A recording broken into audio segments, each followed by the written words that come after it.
ए star search.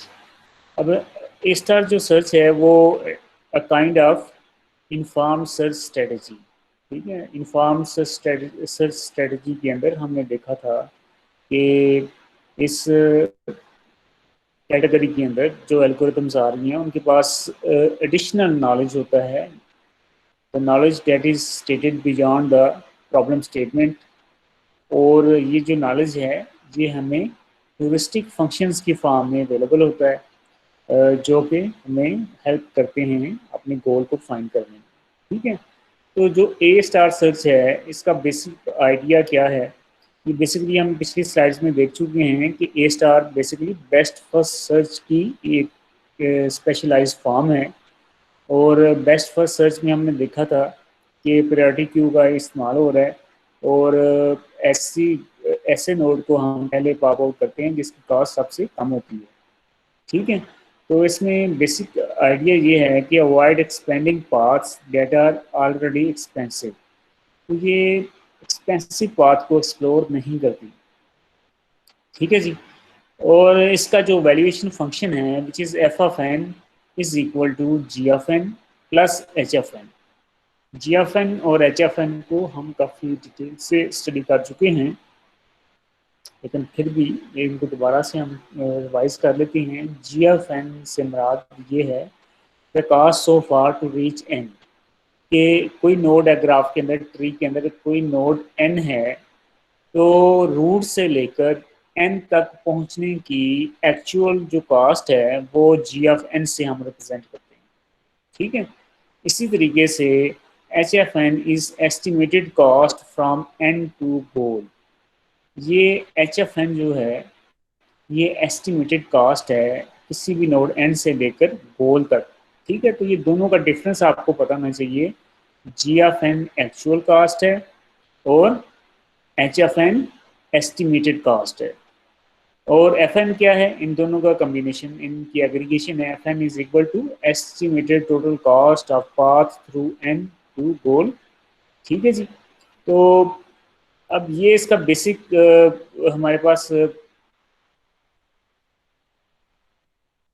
इस algorithm का हमारे पास हमने देखा है कि इसकी वैल्यूएशन को हमने देख लिया है, कि वैल्यूएशन फंक्शन को हमने देखा है अभी कि ये कैसे काम करेगा, ठीक है। तो इसके आगे एग्जांपल आ रही है। एग्जांपल को स्टार्ट करने से पहले मैं आपको एक रियल लाइफ से एक एग्जांपल दे रहा हूँ, तो ताकि आप उसको समझ सकें कि ये ए स्टार सर्च कैसे काम करती है, ठीक है। उसके बाद हम इसको रोमानिया का जो मैप है उसके ऊपर इसकी एग्जांपल देखेंगे।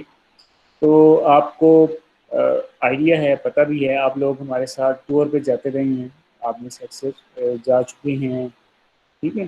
तो हमारे आमतौर पे कोविड-19 से पहले हमारे तकरीबन 2 टूर होते थे, मेल का एक फीमेल का। तो उसमें आप हम क्या करते हैं बेसिकली, आप लोगों से कलेक्शन लेते हैं, इकट्ठी करते हैं पैसे आपसे, और फिर हम क्या करते हैं टूर अरेंज करते हैं, ठीक है। तो आप फ़र्ज़ करें कि एक हमने 3 डेज़ का मरी का एक टूर अरेंज किया है और आपसे कलेक्शन कर ली है, आपसे पैसे वगैरह ले लिए हैं। तो अब हम क्या करते हैं, अभी टूर स्टार्ट नहीं हुआ, पहले टूर से पहले हम क्या करते हैं बजटिंग करते हैं, बजट तैयार करते हैं। ये हमारे पास टोटल कलेक्शन कितनी है, और हमने वहाँ पे कितने दिन स्टे करना है, वहाँ पे हमारी ट्रैवलिंग कॉस्ट कितनी होगी, वहाँ पे हमारा रेजिडेंस का खर्चा कितना होगा, वहाँ पे हमारा फूड का खर्चा कितना होगा, ठीक है। तो सबकी बजटिंग करते हैं और हम अपने पैसे एलोकेट करते हैं, ठीक है। तो अभी यहाँ पे टूर से पहले हमारी अभी तक एक्चुअल जो स्पेंडिंग है वो ज़ीरो है, और एस्टिमेटेड जो स्पेंडिंग है वो आपके सारे पैसे हैं, ठीक है। तो हमने हमारा गोल ये है कि जब 3 दिन का टूर ख़त्म हो तो हम आपके सारे पैसे खर्च कर लें, जितनी भी कलेक्शन है वो खर्च हो जाए 3 दिन के एंड पे, ज़ीरो हो जाए बैलेंस, ठीक है। ये गोल है। और अभी हमारी जो है टूर स्टार्ट नहीं हुआ, तो ज़ाहिर है यहाँ पे अभी एक्चुअल स्पेंडिंग ज़ीरो है।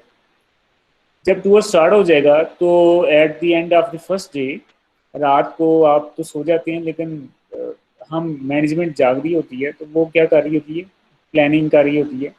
तो प्लानिंग क्या है, उसमें पहले दिन का खर्चा जो भी हो गया होता है उसका हम एनालिसिस कर रहे होते हैं, उसको देख रहे होते हैं कि पहले दिन कितना खर्चा हुआ है और हमारा एस्टिमेट कितना था। ठीक है, तो यहाँ पे डिफरेंट पॉसिबिलिटीज़ हो सकती हैं। हो सकता है खर्चा ज़्यादा हो गया हो सकता है खर्चा कम हो सकता है वही हो जो एस्टिमेटेड है।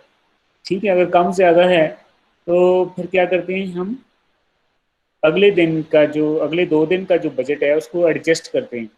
अगर खर्चा ज़्यादा हो गया है तो जो अगले दिनों के बजट में हम कुछ ना कुछ चीज़ें जो प्लान्ड है उसमें कुछ कमी कर लेते हैं। फर्ज करें खाने की चीज़ है, उसमें से कुछ एक आधा आइटम हमने कम कर लिया ताकि जो बैलेंस हो जाए।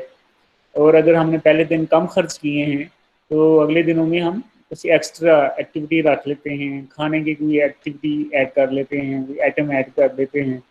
ठीक है, अब जो पहले दिन के ऊपर अब हमारे पास जो जो चीज़ आ गई है वो डिवाइड हो गई है कि पहले दिन का एक्चुअल खर्चा, actual cost plus estimated cost of next 2 days. ठीक है, अब हम कहाँ पे स्टैंड करते हैं पहली रात को कि एक दिन की एक्चुअल कॉस्ट आ चुकी है और 2 दिन की एस्टिमेटेड कॉस्ट है। ठीक है, इसी तरीके से सेकंड नाइट में भी हम दोबारा से एनालिसिस करते हैं तो अब 2 दिन की एक्चुअल कॉस्ट आ गई है। ठीक है, और एक दिन की एस्टिमेटेड कॉस्ट है।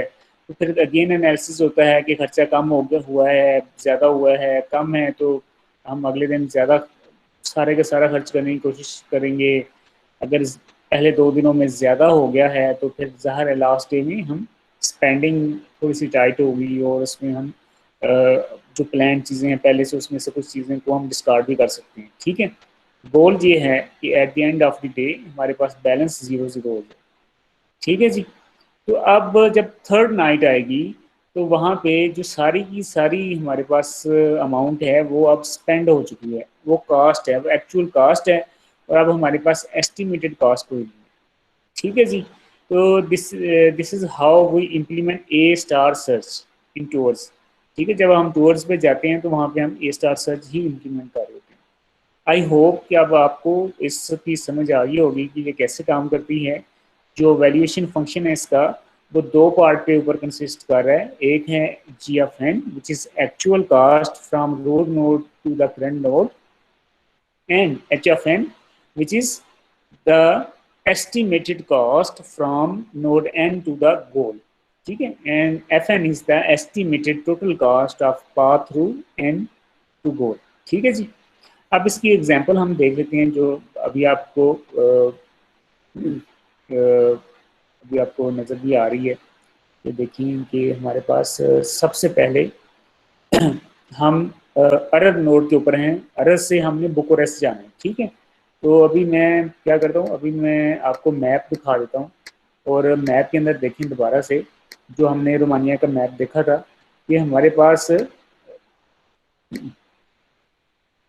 हम अरब पे हैं और हमने बुकोरेस्ट जाना है और जाना है यूजिंग ए स्टार सर्च। ठीक है, और राइट साइड पे आप देखिए हमारे पास एच ऑफ एन यानी कि स्ट्रेट लाइन डिस्टेंस गिवन है और इसमें जी ऑफ एन क्या है, ये 71, 75, 151, ये हमारे पास ये जो जितनी भी मैप के अंदर जितनी ये साथ साथ लिखी हुई है ये हमारे पास एक्चुअल कॉस्ट है जी ऑफ एन। और जो राइट साइड पे टेबल में आपको नजर आ रही है वो है H of N which is estimated cost. ठीक है जी, अच्छा, अब इस मैप को, इस स्लाइड को आपने जहन में रखना है और इसी के साथ हमने ए स्टार सर्च को शुरू करना है। अब हम अरब पे हैं, अरब पे हमारे पास जो एवेल्यूएशन फंक्शन है F of N is equal to G of N plus H of N.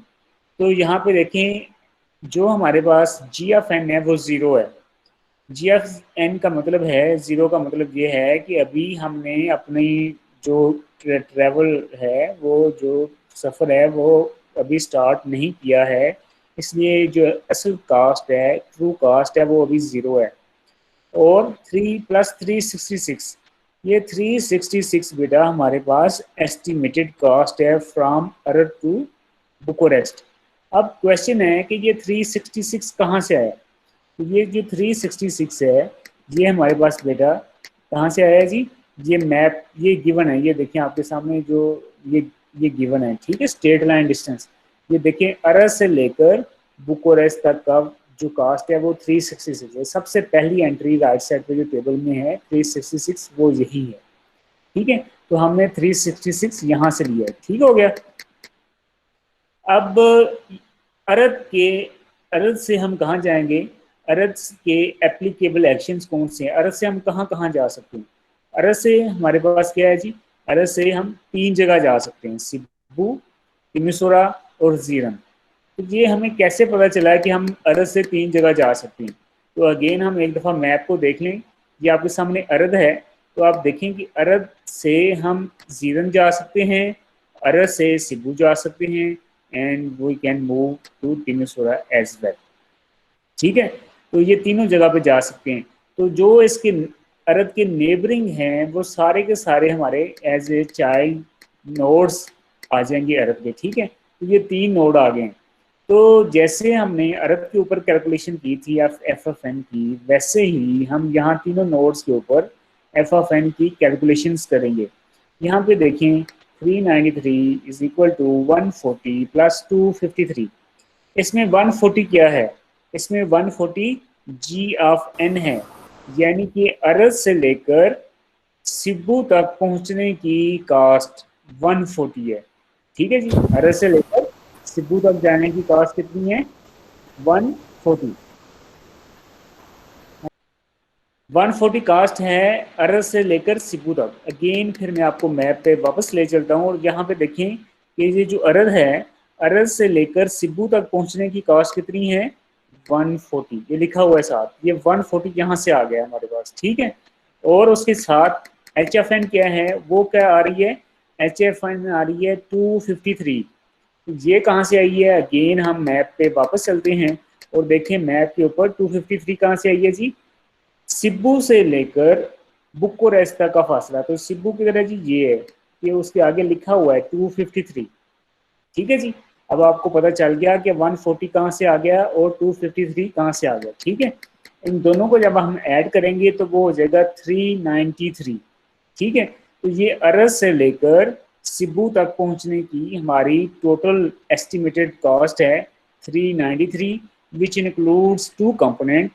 The first one is known as GFN, which is actual cost or true cost, and 253, which is estimated cost, ठीक है। Similarly, we can calculate the values of other two nodes. The first one is Timisora. तो आप तिमुसुरा में देखें कि 118 plus 320, आप में से कोई मुझे बता सकता है कि ये दोनों 118 कहाँ से आया और 329 कहाँ से आया। 118 जो है ये हमारी मैप के ऊपर गिवन है, वो जो लिंक्स हैं उनके साथ लिखी हुई है, और 329 राइट पे जो टेबल है वो तिमिसोरा से बुकोरेस्ट का फासला तिमिसोरा है, उसके आगे देखेंगे आप 329 लिखा हुआ है। इन दोनों को ऐड करेंगे तो 447 आ जाएगा आंसर, ठीक है। Similarly we can calculate cost for Zerind. The total cost is 449 which is equal to 75 plus 374, where 75 is true cost which is represented by G of n, and 375 is heuristic H of n, estimated cost, ठीक है। तो अब तीनों में से हमारी algorithm कहाँ जाएगी, किस नोड को एक्सपेंड करेगी। तो आप मुझे बताएं कि हमने बेस्ट फर्स्ट सर्च में देखा कि वहाँ पे प्रायोरिटी क्यू का इस्तेमाल हो रहा है, और प्रायोरिटी क्यू में आपको पता है कि जो जिसकी वैल्यू सबसे कम होती है वो सबसे आगे होता है, और जो जिसकी वैल्यू सबसे बड़ी है वो सबसे लास्ट पे है, ठीक है। तो यहाँ तीनों में जो तीनों हमारे पास सर्कल जो तीनों सिटीज़ हैं, नोड्स हैं, इनमें सबसे कम कास्ट किसकी है कि हमारा जो अगला नोड जो हम एक्सपेंड करेंगे वो सिब्बू है, ठीक है जी। तो आपने याद रखना है कि यहाँ पे साथ साथ प्रायोरिटी क्यू भी इस्तेमाल हो रही है, ठीक है। तो जो अगला हमने नोड को एक्सप्लोर किया है तो वो है जी सिब्बू, ठीक है जी। अब सिब्बू से हम चार, बल्कि सिब्बू से हम चार मुख्तलिफ सिटीज़ में जा सकते हैं। तो ये चारों सिटीज़ हमें कैसे पता चली, क्योंकि ये मैप के अंदर इसकी गिवन मौजूद हैं, तो हमें पता है कि ये सिब्बू की नेबरिंग है, यानी कि सिब्बू का इन चारों के साथ लिंक मौजूद है। ठीक है, तो अगेन हम यहाँ पे कैलकुलेशन करेंगे, सेम तरीका है जो हमने पहले देखा था। हमारे पास अरब की अगर कैलकुलेशन करें तो 280 आ रहा है, 280 प्लस 366। अब थोड़ा सा यहाँ कम्प्लेक्सिटी है, वो है कि ये 280 कहाँ से आ गया, तो मुझे बताएंगे ये 280 कहाँ से आ गया। ये वही एक्चुअल कॉस्ट है जो हमारी थी इधर। हाँ ट्रू कास्ट है, लेकिन अरज से लेकर सिबू तक ट्रू कास्ट जो ट्रू कास्ट है, अरज से लेकर सिबू तक 140 है। ठीक है, तो लेकिन यहाँ पे लिखा हुआ है 280, तो ये 280 कैसे आ गया। एक दफ़ा अरज से सिब्बू आ गए, जब सिब्बू से हम वापस अगर अरज जाएंगे तो फिर आने जाने दोनों का खर्चा होगा विच इज़ 280। ठीक है जी, तो ये जो हमारे पास जो कैलकुलेशन आई है यहाँ पे 280, वो इसी वजह से आई है। उसके बाद है 366। 366 is the estimated cost from Arad to Bucharest, और ये हमें मिलेगी राइट साइड पे जो टेबल है अरर के सामने, हम देखेंगे क्या लिखा हुआ है, वहां पे लिखा हुआ है 366। ठीक है, तो दोनों को ऐड करेंगे तो आंसर आ जाएगा 646। ऐसे ही हमारे पास अगला जो नोड है वो है फगारस का, और हमारे पास कास्ट आ रही है 239 प्लस 176। तो आप ये जो 239 कहाँ से आई है कास्ट, 239, 239 के लिए आपको क्या करना पड़ेगा, अरस से लेकर सिब्बू और सिब्बू से लेकर फगारस तक, ये सारी जो टोटल कास्ट है इसको ऐड करना पड़ेगा। तो ये 140 प्लस 99। ठीक है, तो ये क्या होगी, ये 239, ये 239 इस तरीके से हमें मिला है। और फगारस से लेकर बुकोरेस्ट का एस्टिमेटेड कास्ट यहाँ पे नीचे राइट साइड पे देख लें, फगारस से कास्ट जो है वो है 176। ठीक है जी, तो अब हम इसको वापस एग्जाम्पल पे चलते हैं, वहाँ पे देखें जो कैलकुलेशन हमने की हैं। यहाँ पे 239 कास्ट है, यहाँ से अरज से लेकर, ये मैं ड्रा कर रहा हूँ, अरज से लेकर सिब्बू, सिब्बू से लेकर फगारस, यहाँ तक टोटल कास्ट है वो क्या है 239, और प्लस 176 जो है वो एस्टिमेटेड कास्ट है फ्रॉम फगारस टू गोल। ठीक है, ये टोटल हो जाएगी 415। ऐसे ही हम जो बाकी दो नोड्स हैं उनके ऊपर कैलकुलेशन करेंगे। आरडीआर तक की जो एक्चुअल कास्ट है वो 291 है। ये कास्ट है वो हम पिछली सारी कास्ट को ऐड करके यहाँ पे लेके आते हैं। ठीक है, दूर से लेकर ये होगी 291 प्लस जो 380 है वो एस्टिमेटेड कास्ट है, दोनों को ऐड करेंगे तो ये 671 हो जाएगी। ऐसे ही रिमनकू के ऊपर भी सेम स्ट्रेटजी के साथ हम कैलकुलेशन करेंगे। 220 कास्ट है, एक्चुअल कास्ट है, ट्रू कास्ट है, ये अरज से सिब्बू और सिब्बू से रिमनकू तक है। ठीक है, उसके बाद 193 जो है ये रिमनकू से लेकर गोल तक की क्या है एस्टिमेटेड कास्ट है, जो कि राइट साइड पे मैप के अंदर टेबल के अंदर मौजूद होती है। तो दोनों को ऐड करेंगे तो ये 413 आ जाएगी। ठीक है, तो ये 413 आ जाएगी। अब हमारे पास देखें क्यू के अंदर कितने नोड मौजूद हैं, क्यू के अंदर कितने नोड मौजूद हैं। तो मैंने बताया कि क्यू या जो जिसको हम फ्रंटियर कहते हैं, तो फ्रंटियर किसे कहते हैं, वैसे बता सकते हैं कि क्या होता है फ्रंटियर, फ्रंटियर के अंदर कौन से नोड होते हैं, expand but not expanded yet. ठीक है, वो एक्सपेंड होने के लिए तैयार हैं लेकिन अभी एक्सपेंड नहीं हुए। ठीक है, तो अभी क्यू के अंदर कितने एलिमेंट होंगे, ये जो वाइट आपको नजर आ रहे हैं ना, ये 6 वाइट जो नोड्स हैं वो सारे 6 के 6 जो हैं अभी क्यू के अंदर मौजूद हैं, और जो दो ग्रे हैं अरद और सिबू वो क्यू से बाहर निकल चुके हैं, वो अब क्यू का हिस्सा नहीं है। और टोटल 6 जो नोड हैं वो क्यू के अंदर मौजूद हैं, और वो क्यू जो है वो सॉर्टेड फॉर्म में है, और उसमें जो सबसे छोटा है वो सबसे आगे है। तो इस 6 में सबसे छोटा कौन है, जो रिमकू है इस वक्त वो इस क्यू में सबसे आगे है। तो अब जो नेक्स्ट नोड है जिसको हम एक्सपेंड करेंगे वो रिमकू है। ठीक है जी, तो अब हम इसको एक्सपेंड कर लेते हैं। तो अब हमने रिमकू को एक्सपेंड कर लिया, तो रिमकू से हम 3 जगह जा सकते हैं, इसके 3 नेबरिंग सिटीज़ है, प्रोवा है, पटेस्टी है, सिबू है। ठीक है जी, और इनके ऊपर जो हमने कैलकुलेशंस की हैं तो आपके सामने नजर है 366 जो है वो कास्ट एक्चुअल कास्ट है। तो एक्चुअल कास्ट कहाँ से है, पहले हम अरर से सिब्बू जाएंगे, तो सिब्बू से रिमकू जाएंगे, तो रिमकू से क्रोवा जाएंगे, तो ये इन सब की जो एक्चुअल कास्ट है उनको ऐड करेंगे तो हो जाएगी 366 प्लस 160 जो है ये हमारे पास एस्टिमेटेड कास्ट है। ये हम अपने मैप में राइट साइड पे जो टेबल है उसके अंदर हम उसको देखेंगे, क्रोवा के सामने लिखा हुआ है 160, दोनों को ऐड करेंगे तो आंसर आ जाएगा 526। ऐसे ही पटिस्ट्री के ऊपर भी हम यही करते हैं। 317 जो एक्चुअल ट्रू कास्ट है और 100 जो है वो क्या है, ये एस्टिमेटेड कास्ट है फ्रॉम पटिस्ट्री टू द गोल, दोनों को ऐड करेंगे आंसर आ जाएगा 417। ऐसे ही सिब्बू के ऊपर चले जाएंगे, तो सिब्बू के ऊपर क्या है हमारे पास 300 जो है वो ट्रू कास्ट है और 253 एस्टिमेटेड कास्ट है, दोनों को ऐड करेंगे तो 553 आंसर आ जाएगा। ठीक है, अब आप मुझे बताएं कि इस वक्त क्यू में कितने एलिमेंट मौजूद हैं। कास्ट है 415, ठीक है, और बाकियों की सबकी कास्ट जो है इससे ज्यादा है। ठीक है, अब हम फगारस को एक्सप्लोर करेंगे क्योंकि फगारस जो है वो पॉप आउट हुआ है क्यू से और उसका नंबर था। फगारस से हम दो जगह जा सकते हैं, सिब्बू और बुकारेस्ट। बुकारेस्ट में और सिब्बू में हम देखें कि सिब्बू तक का खर्चा कितना है, तो सिब्बू तक का खर्चा कैसे कैलकुलेट होगा, अरस से हम जाएंगे सिब्बू, सिब्बू से फगारस और फगारस से फिर सिब्बू आ जाएंगे। ठीक है, तो इसकी जो टोटल कास्ट है वो 338 है और जो 253 है वो हमारे पास क्या है, एस्टिमेटेड कास्ट है जो सिब्बू के सामने लिखी हुई है टेबल के अंदर, दोनों को ऐड करेंगे तो आंसर आ जाएगा 591। ऐसे ही हम बुकारेस्ट पे चले जाएंगे, तो बुकारेस्ट पे हमारे पास क्या है जी, 450 जो है वो हमारे पास ट्रू कास्ट है। ये ट्रू कास्ट कहाँ से आई है, अरस से लेकर सिब्बू, सिब्बू से लेकर फगारस और फगारस से लेकर बुकारेस्ट, तो 450 कास्ट है प्लस हमारे पास क्या है estimated cost which is zero. वो ज़ीरो इस वजह से है कि बुकारेस्ट से लेकर बुकारेस्ट तक का खर्चा ज़ीरो ही होगा, क्योंकि जिस शहर में आपने जाना आप वहाँ पहले ही मौजूद हैं तो वहाँ पे कोई खर्चा नहीं होगा।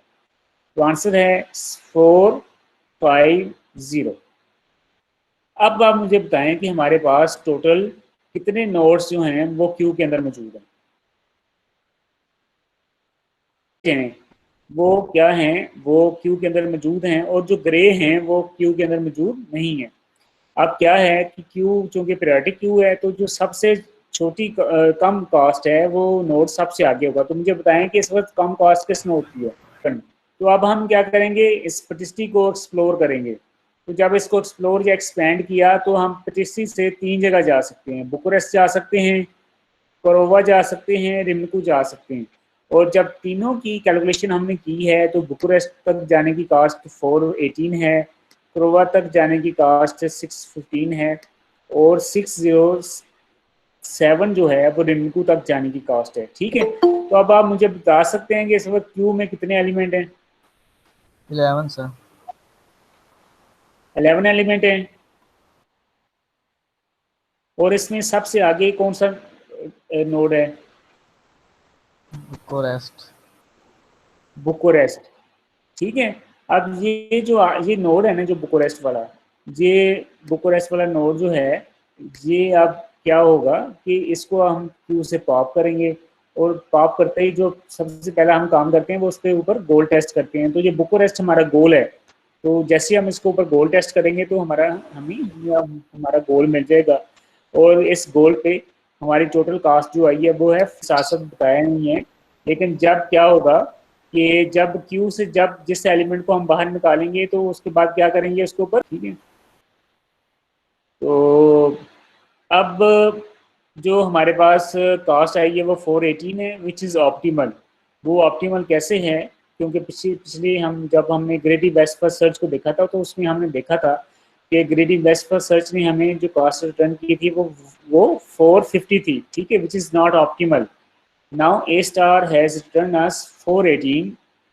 This cost is optimal cost because it is minimum. ये हमारे पास 418 जो है वो मिनिमम कास्ट है। ठीक है जी, तो ये हमारे पास है कि किस तरीके से ये हमें प्रोवाइड करती है गोल। तो अब इसमें अगर हम देखें तो अब जो पाथ हमें मिलेगा वो पाथ है अरस से लेकर सिब्बू, सिब्बू से लेकर रिमकू, रिमकू से लेकर पटिस्टी और पटिस्टी से लेकर बुकोरेस्ट तक। ठीक है जी, तो ये पाथ एल्गोरिदम हमें रिटर्न करेगी। तो ये बेटा हमारे पास है ए स्टार सर्च। अब हम इसकी थोड़ी सी देख लेते हैं प्रॉपर्टीज और वैल्यूएशन, थोड़ा सा इसको कर लेते हैं। अब आपको पता है कि ए स्टार सर्च के अंदर ह्यूरिस्टिक फंक्शन HFN इस्तेमाल हुआ है। तो अब क्वेश्चन ये है कि जो ह्यूरिस्टिक फंक्शंस हैं, तो कौन सा ह्यूरिस्टिक फंक्शन है जो हमें इस्तेमाल करने चाहिए, कौन से नहीं करने चाहिए। ठीक है, तो इसकी एग्जांपल ऐसे ही है कि मैंने जैसे आपको बताया था कि हमारे पास एक सियानी वाला है, आंटी हैं, जो हम जिनको हम अपने साथ बाजार लेके जा रहे हैं। तो अब क्वेश्चन ये है कि तो हमें कैसे पता चलेगा, क्या क्राइटेरिया है कि वो आंटी सियानी है, वो खाला सियानी है। ठीक है, इसका क्या क्राइटेरिया। ठीक है, ये ना हो कि वो जिस आंटी को आप साथ लेके जा रहे हैं शॉपिंग करने हैं, तो वो आपको महंगी महंगी चीज़ें दे दे, जो जो जो उसकी एक्चुअल कास्ट है उससे भी महंगी चीज़ें आपको लेके दे दे, तो फिर वो सियानी तो ना हुई। ठीक है, सियानी तो वही हुई कि अगर दुकानदार कहे कि जी ये 2000 की चीज़ है, तो आंटी कहे कि भी ये तो, आंटी को आइडिया है कि ये 500 रुपये में ये इसकी कास्ट है, तो हम चले 500-600 रुपये में इसको ले लेते हैं। तो ये ना हो कि वो 1700-1800-1900 में ले ले और कहे कि जी ये तो बड़े अच्छी हमने बार्गेनिंग करके ले लिया। ठीक है, तो वो फिर सियानी ना हुई। ऐसे ही हमने देखना है कि कौन सा ह्यूरिस्टिक फंक्शन सियाना है, कौन सा ह्यूरिस्टिक फंक्शन है जो वाकई अच्छा है। तो उसकी कंडीशन है कि a heuristic function HFN is admissible if for every node n HFN less than equal to H star n।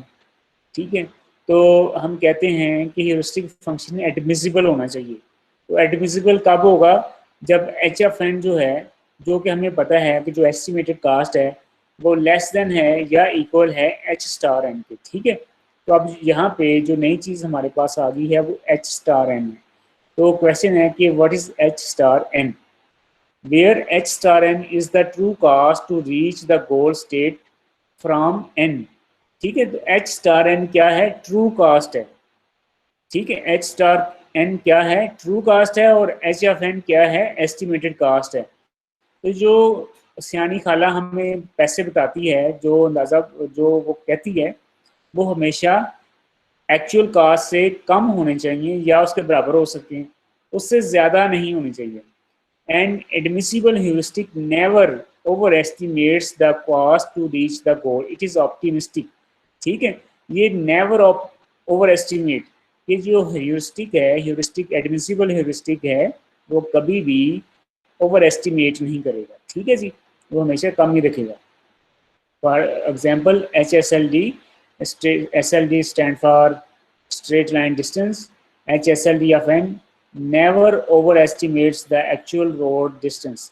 ठीक है, तो अभी हमने जैसे स्ट्रेट लाइन का डिस्टेंस देखा है, तो इसको एग्जाम्पल को देखेंगे। अगर आपने लाहौर से इस्लामाबाद जाना है, तो मोटरवे पे फ़र्ज़ करें कि जो कॉस्ट है वो 450 है, और आपने देखा कि जो स्ट्रेट लाइन डिस्टेंस है वो 375 है।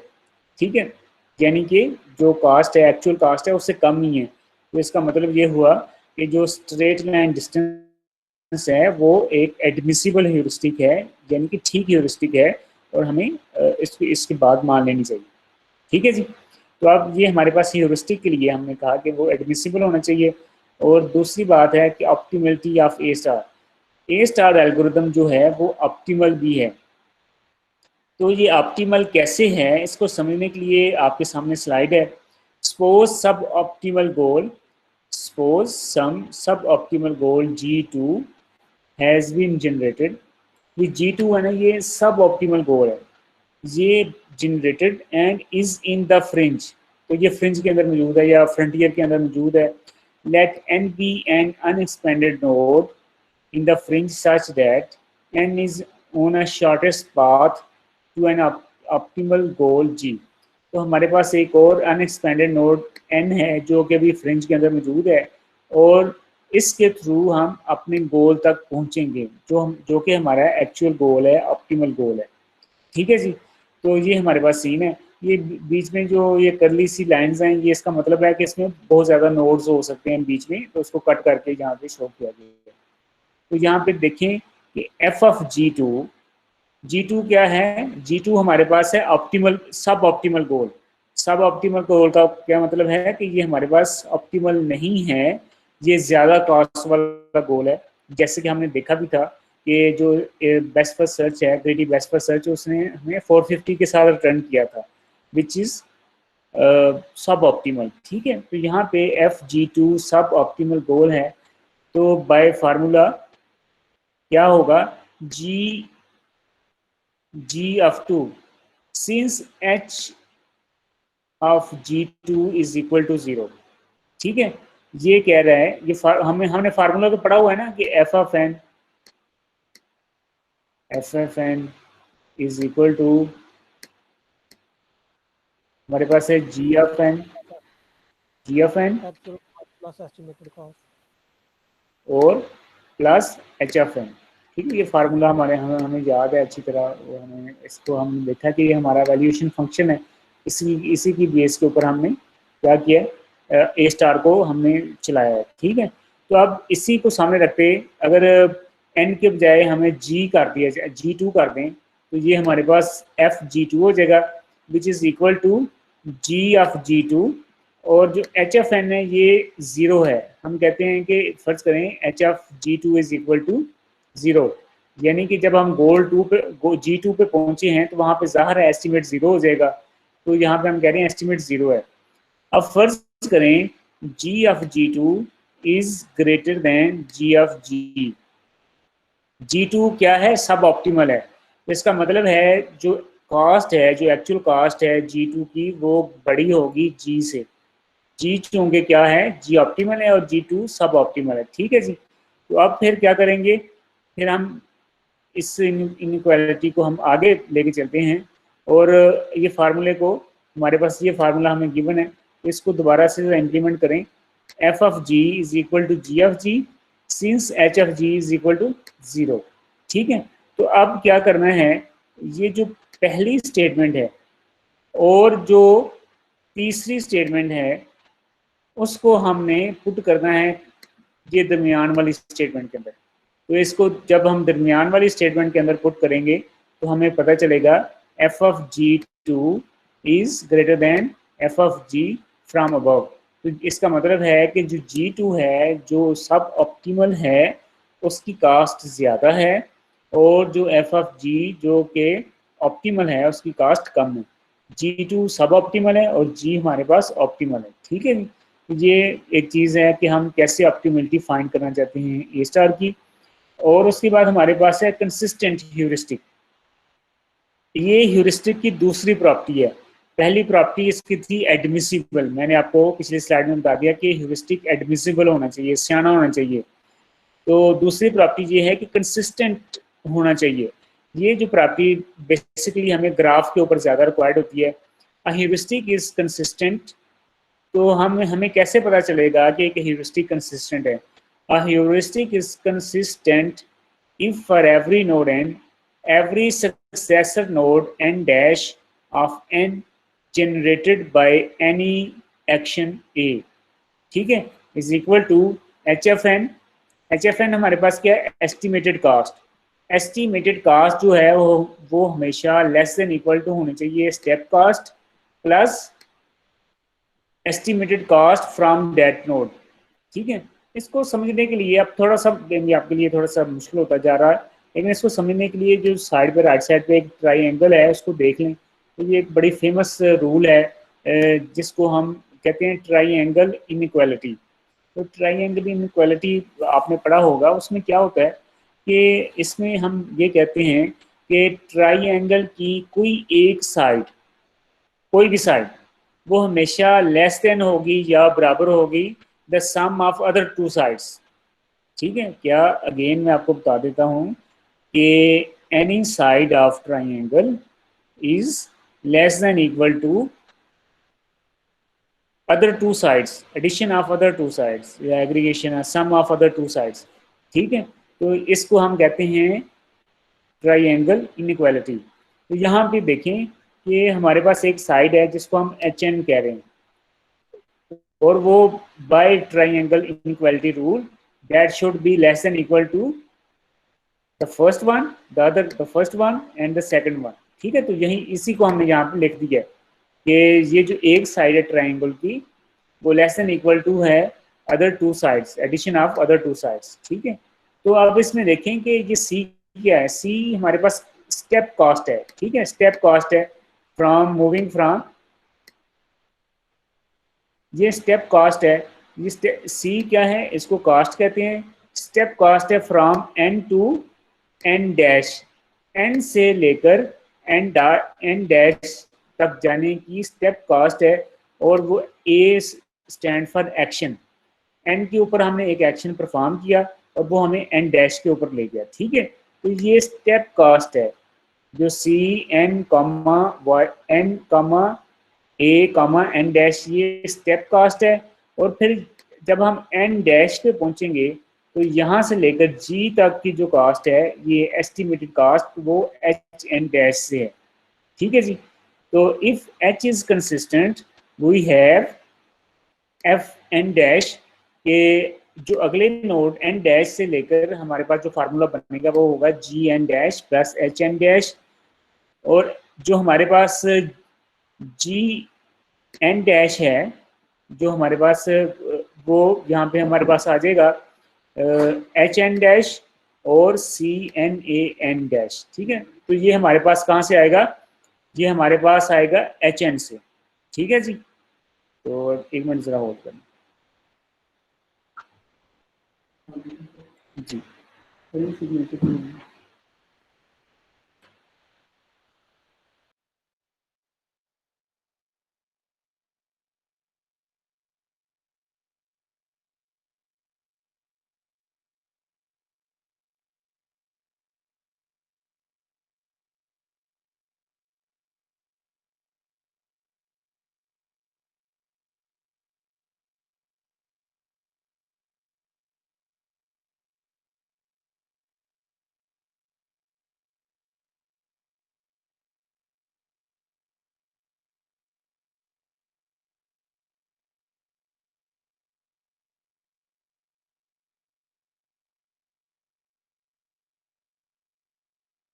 if h is consistent we have, अगर h consistent है तो फिर क्या होगा कि f of n डैश।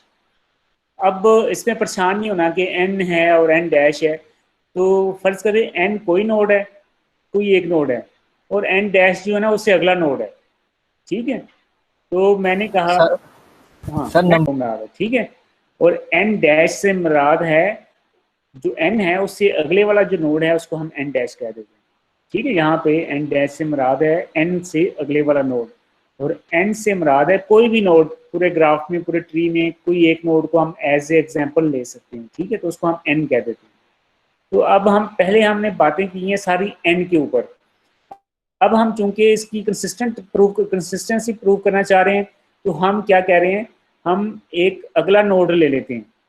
ठीक है, अच्छा इसको समझने से पहले मैं आपको रियल टाइम एग्जांपल दे देता हूँ कि मैं कहता हूँ कि जी जो मेरी कास्ट है ना कंसिस्टेंट है या नहीं है, तो गुजरांवाला से लेकर लाहौर तक जो है ना वो मेरी कास्ट है, एस्टिमेटेड कास्ट है, फर्ज करें वो 100 है।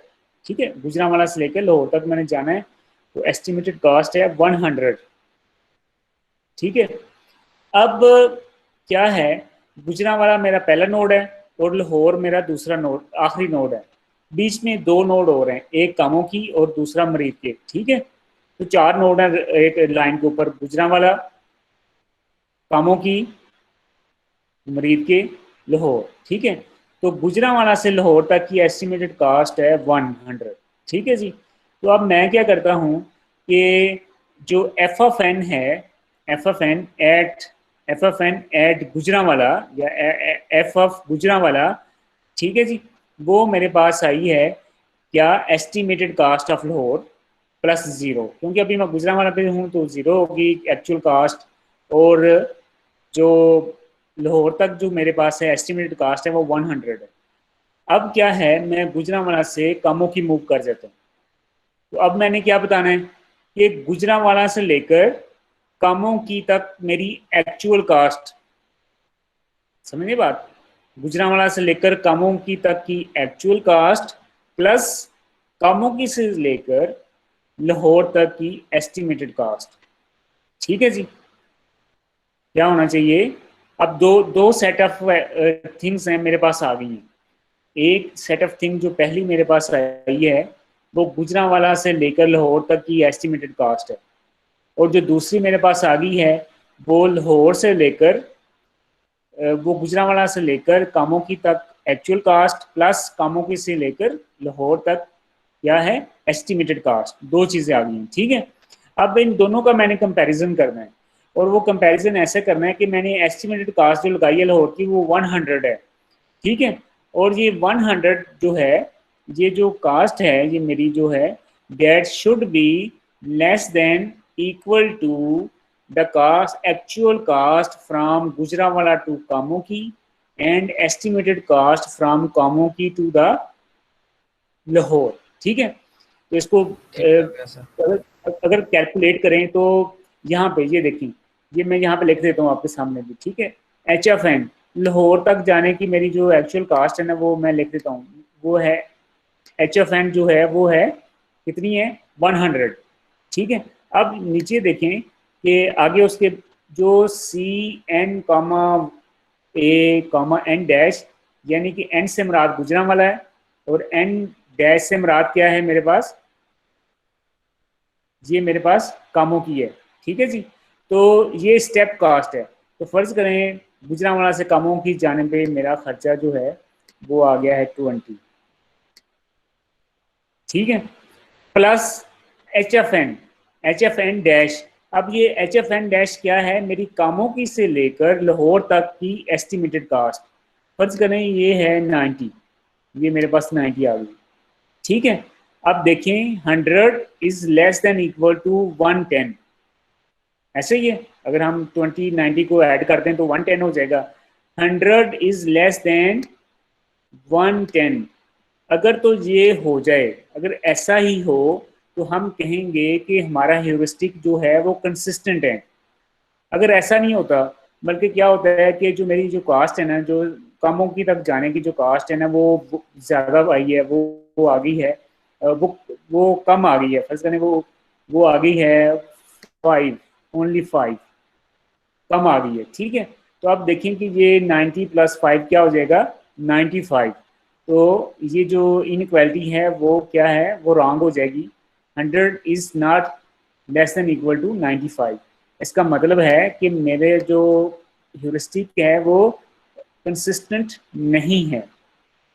ठीक है, इसी चीज़ को मैथमेटिकली राइट साइड पे आपके सामने ट्राइंगल इनइक्वालिटी की फॉर्म में शो किया गया है कि N से लेकर G तक की जो कास्ट है वो 100 है, और फिर मैंने स्टेप कास्ट गुजरांवाला से लाहौर तक की, गुजरांवाला से कामोकी की स्टेप कास्ट प्लस कामोकी से आगे लाहौर की एस्टिमेटेड कास्ट, उन दोनों को मिला के दोनों साइडों को आपस में कंपेयर किया है। और अगर उनका जो रिलेशनशिप है इनइक्वालिटी ये होल्ड करती है तो वो कंसिस्टेंट है, अगर होल्ड नहीं करती तो वो इनकंसिस्टेंट है। ठीक है जी, इसी को नीचे थोड़ा सा मैथ की फॉर्म में नीचे दिया भी क्या है, f(n) dash is equal to gn dash plus hn dash.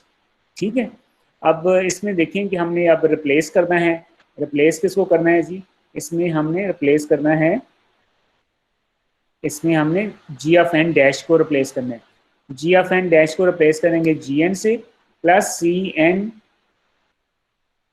Comma a comma n dash. ठीक है, ये gn डैश को हमने इन दोनों से रिप्लेस कर दिया है, प्लस hfn डैश जो ऊपर वाला वो वैसे का वैसा नीचे आ गया। और जब हम इसको फर्दर सॉल्व करेंगे तो वो सॉल्व करके क्या होगा, ये जो hn dash cn a n dash जो है ये बेसिकली हमारे पास hfn है। ठीक है जी, तो hfn plus gfn is equal to ffn। ठीक है, तो इसको इस स्टेटमेंट को थोड़ा सा समझने में आपको इशू आ रहा हो, लेकिन आपने इसको एक लाइन में अगर देखें, एक लाइन में अगर इसको हम बनाएं तो फिर आपको और समझ आ जाएगी इसको समझने में। स्टेटमेंट को यहाँ पे स्पेस की वजह से वो मल्टीपल लाइंस पे आ रही है। इसका मतलब ये है कि ये जो एफ एन है, ये जो पार्ट है, ये जो नीचे पार्ट है, it is less than equal to that upper part. ठीक है, इसके दो हिस्सों में इसको डिवाइड कर लें। जो नीचे वाला पार्ट है वो लेस देन इक्वल टू है अपर पार्ट, और वो यही इधर बताया गया और यही इधर भी बताया गया। तो ये तीनों पार्ट, तीनों जो जगहों पे ये एक ही चीज़ का जिक्र है मुख्तलिफ तरीक़ों से। यहाँ पे ट्रायंगल इनइक्वालिटी है, यहाँ पे सिंगल स्टेटमेंट है, और इसमें यहाँ पे इसको एक्सपेंड किया गया। तीनों जगहों पे सेम जो थिंग है उसको हम बता रहे हैं। ठीक है जी। और इसमें एफ एन जो है वो non decreasing along any path है। जो एफ एन है, जो कास्ट है, वो नॉन डिक्रीजिंग है, कम होगी। जब हम गुजरांवाला से लाहौर जाएंगे तो हमारा खर्चा बढ़ता जाएगा। हम गुजरांवाला से कामों के गए हैं तो हमारे 5 रुपये फर्ज करने खर्चा हुआ है, कामों के से मरीद के गए हैं तो वहाँ पे 15 रुपये खर्चा हुआ है, तो टोटल 20 हो गया। फिर काम मरीद के से लाहौर 20 रुपये खर्चा हो गया, तो टोटल 40 हो गया। तो यहाँ पे देखें, जैसे जैसे हम अपने गोल की तरफ जा रहे हैं तो क्या है, नॉन डिक्रीजिंग, वो नॉन डिक्रीजिंग है, यानी कि हमारा खर्चा बढ़ता जा रहा है। ये भी एक निशानी है एक कि हमारी जो एल्गोरिथम है वो ऑप्टिमल है। उसी को, इसी चीज़ को हम कंटोर की फॉर्म में भी शो करते हैं। ये F contour, F of N contour आपके सामने है। ये देखेंगे स्मॉल सर्कल आपको रेड जो नज़र आ रहा है, इसकी जो रेंज है वो 380 है, और जो उससे बड़ा जो हमारे पास एक ओवल है वो 400 है, और जो सबसे बड़ा ओवल है वो 420 के साथ है। ठीक है, तो ये बता रहा है कि जैसे जैसे हम ए से अपने गोल की तरफ बढ़ते जा रहे हैं तो क्या हो रहा है कि हमारी कॉस्ट जो है इंक्रीज हो रही है, और इसको कंटोर की फॉर्म में, एफ कंटोर की फॉर्म में हम शो कर रहे हैं। ठीक है जी। तो एफ ऑफ आई, यानी कि जो कास्ट किसी भी नोड आई के ऊपर जो कास्ट है, टोटल कास्ट है, वो हमेशा लेस होगी एफ ऑफ आई प्लस 1, यानी कि उससे अगले नोड पे जो कास्ट आएगी उससे कम ही होगी। ठीक है, इजाफा ही इसका मतलब ये है कि जैसे जैसे आप सफ़र करते जाएंगे आपका खर्चा बढ़ता जाएगा, कम नहीं होगा। ठीक है जी। तो ये बेटा हमारे पास ऑप्टिमिलिटी है। उसके बाद इन्हीं चीज़ों को हम समराइज कर रहे हैं कि ये ऑप्टिमल है, और टाइम इसका एक्सपोनेंशियल है, और मेमोरी में ये तमाम नोड को रखती है, और ये ऑप्टिमल है। ठीक है, लेकिन हमने प्रीवियसली देखा था कि जो दूसरी एल्गोरिथम्स हैं वो कंप्लीट भी नहीं है और ऑप्टिमल भी नहीं है, लेकिन जो ए स्टार सर्च है वो कंप्लीट भी है और ऑप्टिमल भी है। ठीक है, तो इसका एनालिसिस थोड़ा सा डिफिकल्ट है, तो आई होप कि आप इसको एक दफ़ा बुक से देख लेंगे, एक दो दफ़ा इसको यहाँ से रिवाइज करेंगे तो आपको इसकी समझ आ जाएगी। एन ए एन डैश कैसे बना, यही क्वेश्चन है आपका? जी सर, यही है। हाँ, तो अभी ये देखें, ये 2 पॉइंट हैं, जी सर। ए और बी। ठीक है, ये 2 पॉइंट है ए और बी। ए और बी तक जाने का रास्ता जो खर्चा है वो है 100। तो मैं क्या करता हूँ, ए से एक पॉइंट बन जाएगा ए डैश, ठीक है, और ए डैश से अगला पॉइंट बन जाएगा बी। ठीक है, अब मैं कहता हूँ ए से लेकर ए डैश तक जाने का खर्चा है 70, और ए डैश से लेकर बी तक जाने का खर्चा है 30। तो क्या ये सेम है या कोई मसला है इसमें, इस कंसेप्ट में? मैंने 2 हिस्सों में डिवाइड कर दिया। ए से बी तक जाने का खर्चा है 100, और ए से ए डैश जाने का खर्चा है 70, और ए डैश से बी तक जाने का खर्चा है 30। तो उनको मैंने 2 हिस्सों में डिवाइड कर दिया, ऊपर वाली चीज़ को 2 हिस्सों में कर दिया। तो ठीक है, इसकी समझ आ गई है। ऑफ एन डैश क्या है, G of N dash, G of N dash is actual cost at N dash. समझ गए बात को? अगले नोड जो एन डैश है वो अगला नोड है। इस मुझे ना, मैं आपको स्टेप बाय स्टेप समझा रहा हूँ। जी ऑफ एन डैश क्या है, एक्चुअल या true cost at node N dash. ऐसे ही है कि जो जी एन है, जी एन वो एन डैश से पिछला नोड है। ठीक है, जो जी एन है वो एन डैश से पिछला नोड है। तो मैं कहता हूँ कि it is equal to G N, यानी कि जो पिछले नोड तक की जो कास्ट है वो प्लस मौजूदा स्टेप की कास्ट, यानी कि जो चीज मैंने नीचे आपको ड्रॉ करके दी है वो यही है। कास्ट ऑफ नेक्स्ट नोड, दोनों जगह जी आ रहा है और दोनों एक जगह जी आ रहा है, दूसरी जगह सी आ रहा है, और दोनों का मतलब सेम है, ट्रू कास्ट। ये जो पहली लाइन नीचे मैंने ड्रॉ की है ना, तो जी एन डैश, ये है जी एन डैश, ठीक है। जो पहली मैंने लाइन नीचे ड्रॉ की ना, ए से बी, ये जी एन डैश है, सो ठीक है। तो अब जो नीचे आई है ना कास्ट, उसमें जो ए से ए डैश है ना, वो है जी एन, वो क्या है जी एन, और जो ए डैश से लेकर बी तक जो है ना, वो है C N A N dash, ठीक है। अब कुछ समझ आइए। जो ऊपर वाली लाइन जो है ना, वो है जी एन डैश, जी एन डैश का खर्चा है 100, और मैंने नीचे क्या किया, मैंने इसको दो हिस्सों में डिवाइड कर लिया। एक हिस्सा बन गया जी एन, यानी कि जो पिछला नोड एन था ना, वहां तक की एक्चुअल कास्ट, प्लस उस नोड से मौजूदा नोड, यानी कि एन से लेकर एन डैश तक की एक्चुअल कास्ट, दो हिस्सों में मैंने डिवाइड कर दिया। ये ऐसे ही है कि मैं कहूँ कि यार मैं लाहौर से गुजरांवाला आया हूँ, लाहौर से गुजरांवाला आया हूँ, तो मैं घर आ कहता हूँ मेरा 100 रुपया खर्च हो गया, सफ़र में 100 रुपया खर्च हो गया। तो बादल साहब कहते हैं, या जिससे आपने पैसे लिए हैं, तो वो कहते हैं नहीं यार मुझे ना इसको ब्रेक करके बताओ, कास्ट को ब्रेक करके बताओ। तो फिर आप कहते हैं कि जी मेरा ना, मैं पहले कामों की आया हूँ, तो वहाँ पे मेरा 70 रुपये खर्चा हो गया है, तो अब कामों की से जब मैं गुजरांवाला आया हूँ तो मेरा 30 रुपये खर्चा हो गया। एक ही बात है ना, एक एक में आप फुली बात कह जी रहे सर हैं, ठीक है। फुली कास्ट बता रहे हैं, एक ही एक्चुअल बात। कास्ट। ये गुजरांवाला से लाहौर जो आप ट्रैवल किया, आपका जो एक्चुअल कास्ट हुई है 100। दूसरी बात में आप उसको ब्रेक कर रहे हैं, उसको दो हिस्सों में डिवाइड कर रहे हैं कि जी मेरा कामों की तक इतना खर्चा हो गया और कामों की से आगे मेरा इतना खर्चा है, और उनको जमा करेंगे तो वही बनेगा जो मैंने पहले आपको बता दिया। तो यहाँ पे भी वही है, ठीक है।